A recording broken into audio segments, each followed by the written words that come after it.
my name is Jack Leeson. I'm going to be demonstrating the installation of a modulating package in an ABZ 15 through 250 using an MKT 193 mounting kit.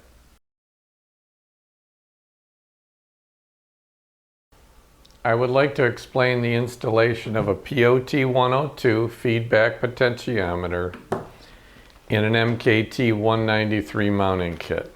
Remove the bag of hardware from the MKT 193 mounting kit and you will see two large gears and an anti-slip washer.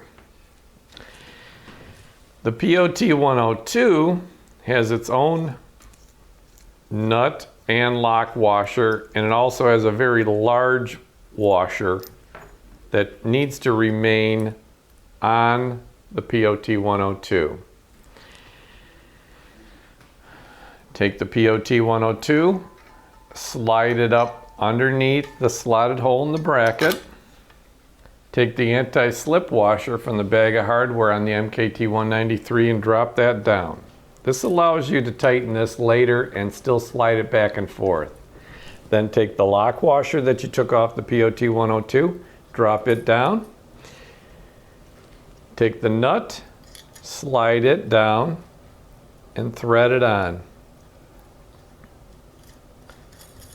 Okay, now you don't need to tighten anything at this point. Just it's finger tight, that's good. Now there's two gears that came in the mounting kit. One has a large hole, one has a small hole. The larger hole goes on the camshaft. It goes down. There may be a burr from the indicator knob. You may need to knock that off with a file, but push this down and with the teeth up. Now, take the other gear. This goes on the POT102. Slide the pod all the way over. Drop this gear with the teeth down. Okay.